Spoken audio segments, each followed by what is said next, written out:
surely they'll win that beautiful trophy, and it will have to be thrown by Carolyn Dorin-Ballard or Wendy Macpherson. And I think this match is about a lot more than a trophy. As nice as it is, this is a big rematch off of last year. Carolyn was top seed. Wendy defeated her. Switching roles, and we'll see what happens. These two have been fighting it out for Player of the Year for a number of years now, and this match could have a lot of meaning. This match says a lot about the PWBA Tour and how it's been the last few years. Big opening shot for Carolyn Dorin-Ballard. Wendy's choice, and she chose to have Carolyn start. I noticed when Wendy was taking her 10 practice shots, she was having a lot of problems on lane 18. So that's maybe why she chose to let Carolyn start the match so she could finish on lane 17. And you're probably exactly right.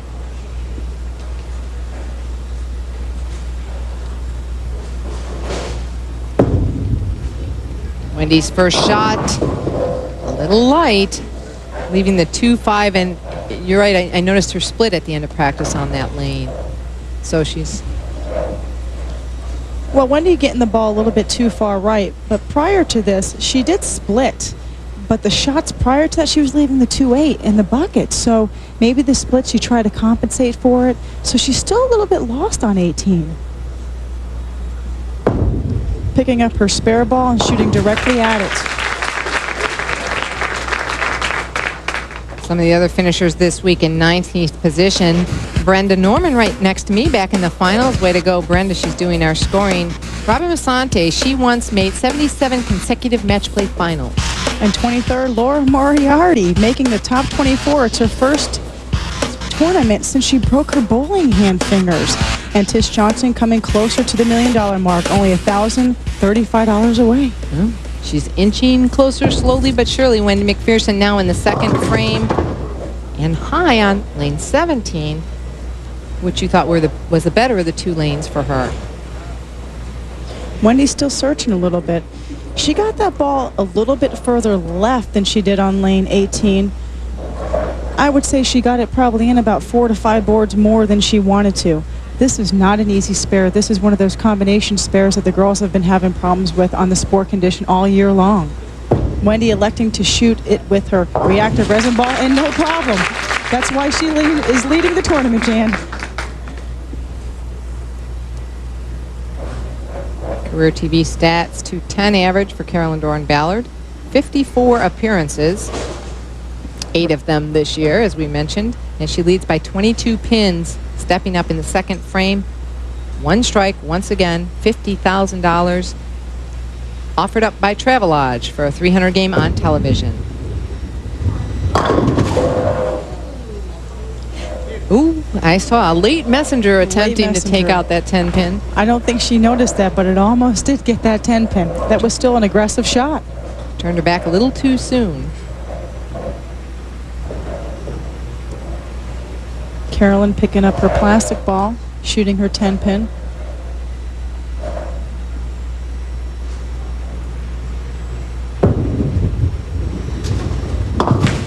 No problem with that spare.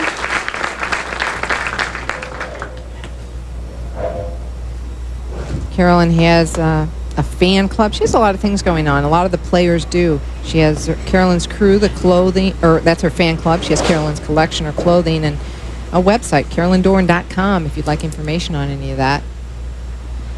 If you notice, Carolyn did beat Wendy twice this week in match play. Now, does that ever come into play in your mind when you get to television? Actually, for me, it doesn't, because I really don't remember who I beat when I beat him. The goal is to try to get that 30 bonus pins, because it's only going to help you. Right. Coming up high on that shot. She very well hit inside her target as well. Her ball speed seemed to be a little bit slow, but that lane might be breaking down. Kendra was having problems with that lane too. As the second match went on, Wendy went high, so maybe the oil is dissipating a little bit.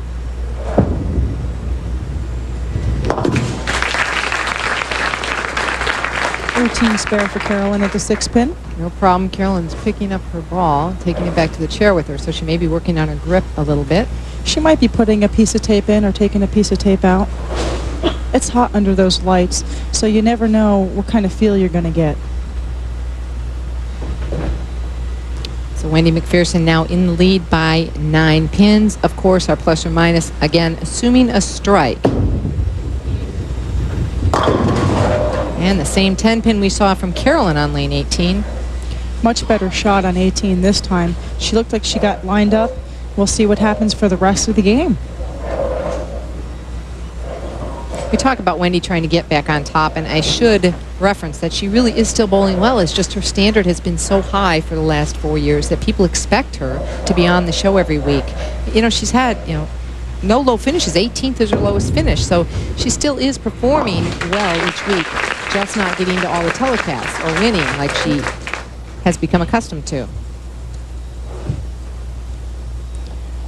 Well, yesterday it really put her over the edge. She did almost shoot 200 over. She won 7 of her matches. I mean, it's hard to beat. The last match, shooting 210, she lost to Carolyn. But she was already assured first place. So that's pretty aggressive, averaging 224 in a tough condition like this. Sure is. Apparently she wanted this top seed position. Good shot. Terrific shot. As you can see, she feels a little more aggressive on that lane.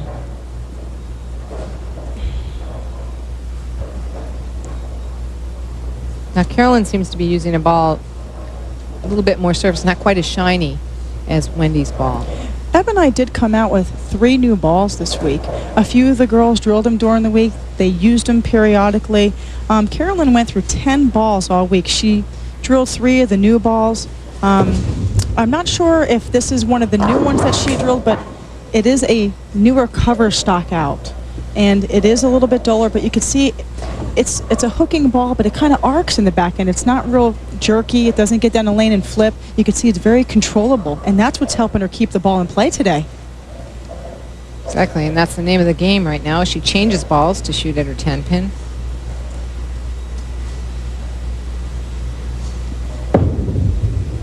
If you'd like to try to come and compete against the ladies, once again, we have changed the amateur eligibility rules. You have to meet our average requirements, but amateurs can bowl. You can cash a maximum of 3 times per year. Regional bowlers can bowl unlimited, and if you come out, you have to participate in the orientation meeting, so you'll be familiar with the rules. So go ahead and call the PWBA at 815-332-5756 for more information.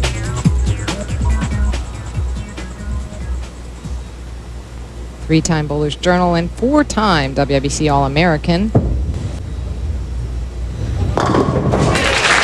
On that lane, Carolyn did make a move left. She threw the ball a little bit further right. So that's telling me that the track is opening up a little bit, that she has a little bit of area there. But she doesn't want to get it too far right, Jan, because there is OB, which we call out of bounds. A lot of oil out there. There was a lot of gutter balls thrown this week. If you hit that OB to the right, it had no chance of hooking. It would go into the gutter. So if you hit it a little too soon, forget it. I've had my share of gutter balls this week. Did you? Yes, I did. Well, that's good, because now you're with me here. So there's a good side to it. Yeah, at least I made the show somehow. Wow, 10-pin on 18. In the pocket again. Still a lot of game left, though. Both players just staying consistent. Looks like she threw that shot really aggressive. Got it where she wants, right in the track. Break point about 8, about the same as Carolyn's. There might be a little bit of push down the lane. Kendra was having a little bit of push on that particular lane too. Lane 17 was hooking a little bit more. Lane 18 was a little tighter for her. So there might be a little carry down on lane 18.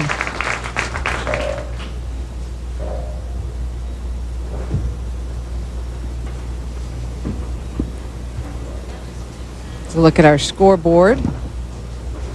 Carolyn Dorin-Ballard with 2 strikes. Wendy with just 1, but both players staying clean.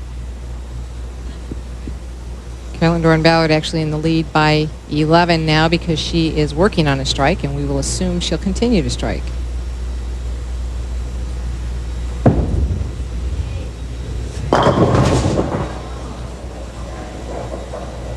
Once again, Wendy making a good shot, leaving a 10-pin.